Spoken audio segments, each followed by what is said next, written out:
temos. Professor Dominguinhos, quando se fala das preferências dos alunos, continua a haver um preconceito em relação ao ensino politécnico? Sim, nós somos o país que somos e, portanto, eu acho que nós não podemos, eu diria, querer resolver em 10 ou 15 anos aquilo que foi uma herança de mais de 50 anos. Portanto, e nós tivemos este problema e que temos que lutar no bom sentido com exigência. Deixem-me-vos dar 2 ou 3 exemplos. Há um estudo recente da ANI que compara todos os politécnicos nos sistemas binários sobre, a nível europeu, o número de projetos aprovados em H2020. Acho que ninguém duvida da exigência e da competitividade dos projetos H2020. Quando comparamos são 12 ou 13 países europeus que têm sistema binários, os politécnicos portugueses são aqueles que têm mais projetos H2020 aprovados em termos absolutos. Mais que os espanhóis, mais que os franceses, mais que os holandeses, muito mais que os finlandeses, porque tem havido essa aposta em termos de qualificação. E, portanto, há verdadeiramente, em alguns casos, do ponto de vista social, esse estigma que não é confrontado depois pela realidade. Deixe-me dar-lhe um exemplo muito concreto, porque fazemos isto.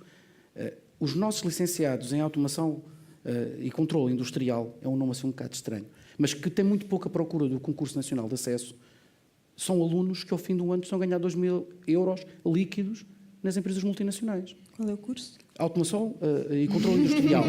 Ok? Não, para notarmos, basicamente é robótica. Se eles chamássemos robótica, era a mesma questão.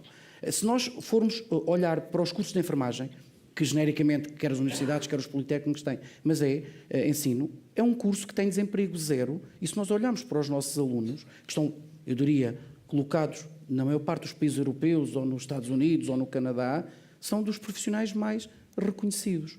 Este é um aspecto que nós temos que ganhar e temos vindo a fazer esse esforço muito forte pela qualificação do corpo docente, pela aposta na investigação, e aí este é um trabalho muito importante. Nós temos que nos especializar e sabemos que a investigação é cada vez mais exigente, é cada vez mais feita em rede, mas é também cada vez mais exigente, e desse ponto de vista o trabalho árduo que estamos a fazer todos os dias tem demonstrado essa mesma capacidade, aferido pelos mais elevados padrões daquilo que é a ciência, que em termos de H2020 acho que é o exemplo muito claro. Eu estou no Porto e, portanto, posso recordar, está também a anterior presidente do Politécnico do Porto na audiência, não sei se o professor João Rocha está, mas o Politécnico do Porto entrou no ranking o ano passado no Times Higher Education. Se olharmos para o Politécnico de Bragança, é a 33ª instituição do mundo na área de tecnologia alimentar, em que duas das docentes estão nas mais citadas do top 5 dos investigadores portugueses. É um trabalho que é árduo, é um trabalho que exige muita perseverança, é um trabalho de muita exigência, e este foi algo que nós fizemos e também obriga a especialização. E, portanto, e se olharmos sempre para o Politécnico de Bragança, no estudo é apontado com dificuldade de atração de estudantes. Mas isso não significa que não tenha, e tem muito, estudantes internacionais, são 25% de estudantes estrangeiros, e quem conhece Bragança bem, sabe que há uma cidade antes do Politécnico e uma cidade depois do Politécnico. Existem essas cidades pelo país inteiro. E, portanto, essa lógica, o país ganha muito pouco com essa lógica de rivalidade entre universidades e politécnicos. Ganha muito mais com a complementaridade entre universidades e politécnicos em benefício da qualificação e da investigação e com aquilo que o professor João Guerreiro dizia. Nós adotámos, neste quadro comunitário de apoio, é muito evidente, uma instituição de ensino superior para se candidatar é muito difícil, porque foi orientado por uma lógica completamente distinta. É uma lógica, mas que não beneficiou a interligação da construção de ecossistemas regionais de inovação. Espero, e estamos a discutir o quadro 21-27, que tenhamos essa capacidade de articulação e de ecossistema. E eu relembro o estudo do IMD, em que a Porto Business School participou em Portugal. O principal fator que fez com que este ano nós descêssemos no índice de competitividade, foram 6 países, 6 lugares, quando no passado tínhamos subido 6, tem a ver, sobretudo, dizem os autores do estudo, com a diminuição do investimento em educação. Passou de 6 pontos percentuais para 5 pontos percentuais. Isto é uma questão que queremos como país. Ou nós investimos a sério no futuro, com programas muito concretos, Porque os outros países não pararam. Os outros países estão a fazer um investimento. A Alemanha anunciou há cerca de um mês um acordo entre o Governo Federal e os governos regionais, 1,6 mil milhões para as universidades e para os institutos de investigação nos próximos anos. Porque percebem, como também nós percebemos, que isto é crucial para o desenvolvimento do país. É que a competição é global. E ou nós aceitamos e assumimos que isto é estratégico, mas quando assumimos que é estratégico, é que as coisas são estratégicas, têm que trazer recursos atrás. E, portanto, acho que é um bom momento. Vamos ter eleições legislativas no dia 6 de outubro. Acho que era bom nós assumirmos esse compromisso enquanto país em benefício, porque aquilo que é uma coisa que nós sabemos é que as instituições de ensino superior têm dado cabal resposta àquilo que têm sido os desafios. Essa é a questão do financiamento e é uma questão já recorrente. Professor, eu voltava outra vez às preferências dos alunos e às preferências dos pais. Ou seja, até que ponto é que as famílias, quando olham para as instituições, não vão à procura tanto do litoral ou do interior, mas de uma instituição de referência e logo optam por Lisboa, Porto, Coimbra? Bom, eu julgo que a instituição, qualquer que seja a localização, mas principalmente estamos a falar nas instituições que têm mais dificuldade de atrair estudantes, tem que ter uma marca. Tem que ter uma marca e tem que ter desde cursos que sejam bandeiras internacionais, mas tem que ter outros cursos que podem ter articulação da base regional que eu falava. Portanto, é necessário que as instituições mantenham a sua autonomia, é necessário fortalecer a autonomia, mas que definam uma estratégia muito bem definida. E se quiserem ter uma inserção no território, têm que articular essa estratégia com os outros stakeholders, não é? Desde logo o poder político, desde logo o tecido empresarial e a própria sociedade. Portanto, as instituições, neste momento, não são instituições fechadas.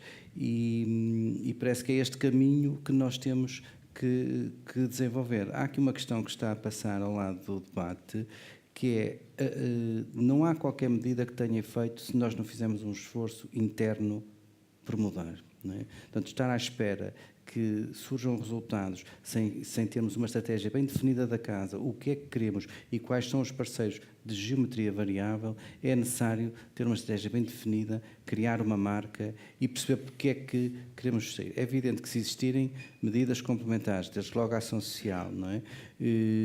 Desde logo, além da ação social, outro tipo de medidas de inserção, hoje começa-se a falar da necessidade de criar e instalar próprias empresas nas áreas de proximidade do campus ou dentro de um campus, onde eles possam fazer trabalhos em empresa e depois interligação, aí pode existir a atratividade no interior. Eu diria que em Vila Real acabamos de assinar protocolos e com 3 empresas na área das tecnologias e que vão trazer 200 empregos de mão de obra qualificada, porque o nível de vida é muito mais reduzido, há o fator tempo, proximidade e, portanto, são outros fatores de atratividade que nós temos que diferenciar. Agora, também é evidente que não podemos dizer que está tudo bem, porque o país também não pode dizer que no final do primeiro do Concurso Nacional de Acesso existem 180 e tal cursos com menos de 10 estudantes. Algo tem que ser feito e, portanto, vamos ver como é que fazemos esses entendimentos,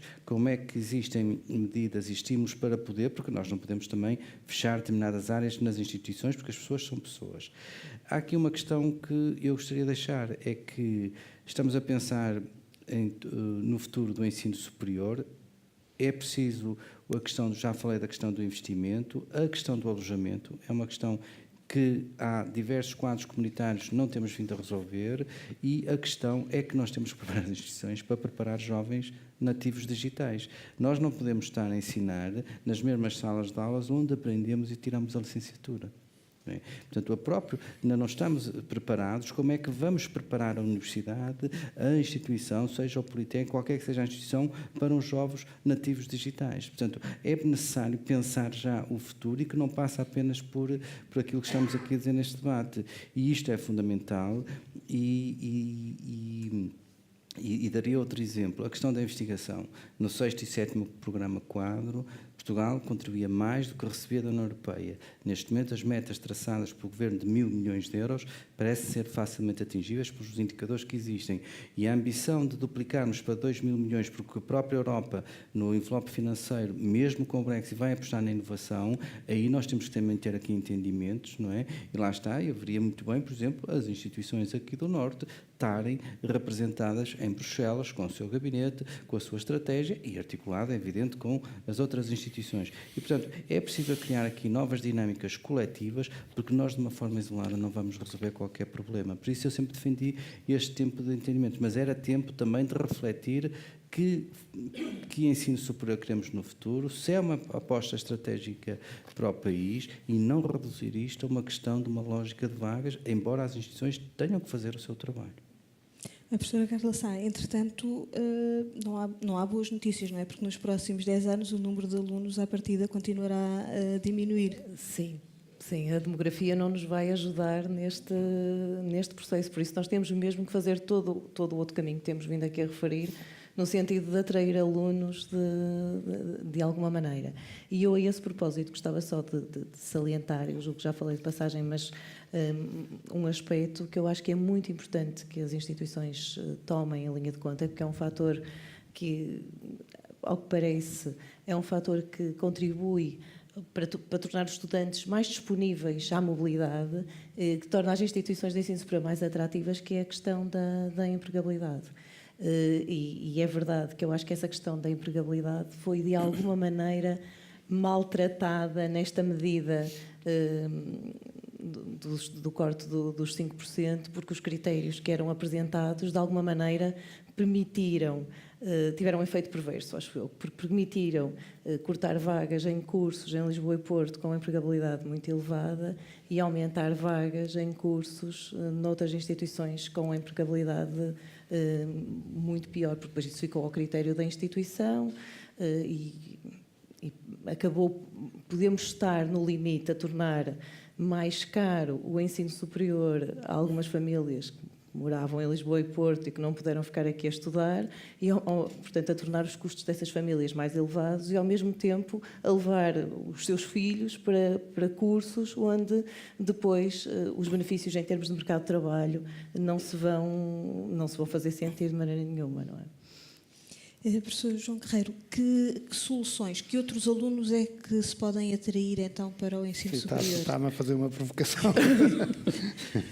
Não, quer dizer, eu acho que é verdade. Enfim, há estudos que dizem que nós vamos manter uma capacidade de jovens à entrada no ensino superior, sobretudo aqueles que vêm do ensino científico-humanístico da ordem dos 50 mil, 60 mil, 70 mil, e, portanto, admitindo que 90% podem ser candidatos ao ensino superior. Enfim, o ideal é que pudesse haver mais do que isso. Enfim, mas nós já temos um indicador que é relativamente interessante quando comparado com os países da União Europeia, mas temos um fluxo grande, enfim, que está em discussão e que gerou alguma polémica nos últimos meses, que tem a ver com os estudantes que completam o ensino secundário profissional. E, portanto, esses estudantes que completam o ensino secundário profissional no cômputo global do contingente que completa o ensino secundário, representam 40%, a tendência até é que aumentam e possam representar no futuro cerca de metade, 50%, e têm dificuldade de entrar no ensino superior com os atuais critérios que são estabelecidos e que são critérios específicos da componente científico-humanística e não desta componente profissional. E, portanto, discutiu-se nos últimos meses como é que nós podíamos fazer entrar esse fluxo dentro do ensino superior. São cerca de, neste momento, 28 mil alunos que terminam os cursos profissionais do ensino secundário. Houve, enfim, grandes discussões, fazemos exames específicos para esses alunos, utilizamos as provas que eles têm nos respectivos percursos formativos.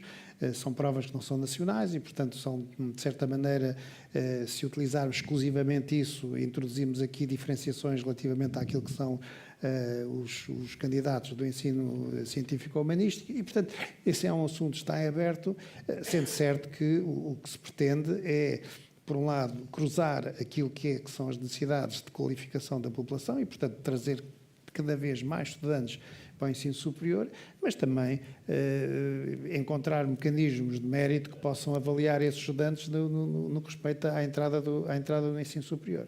É certo que, como diz o professor Pedro Dominguinhos, nós hoje em dia já temos 20% de novos sistemas para além do concurso nacional de acesso, 20% a 22% dos estudantes que entram no ensino superior já entram por concursos especiais e por outro tipo de modalidades. E são muitos desses estudantes que têm um background no que respeita ao ensino secundário também, que não têm as características do ensino científico-humanístico. E, portanto, trata-se de encontrar aqui a melhor solução que avalie o mérito desses estudantes e que permita a entrada no ensino superior. Portanto, julgo que a curto prazo todos os países têm esse tipo de percursos, e, portanto, nós não podemos deixar de perder talentos, e quando digo talentos não são nem 90%, nem 80%, enfim, do fluxo que sai do ensino secundário profissional, mas, enfim, há um fluxo naturalmente. Aliás, todos os dias vemos notícias de provas de aptidão profissional e provas de aptidão artística que são famosas, desenvolvidas por esses mesmos estudantes. E, portanto, há aí um pequeno fluxo que nós não podemos perceber, um pequeno fluxo de talentos que não podemos perder, e trata-se de encontrar as melhores soluções para os canalizar para o ensino superior.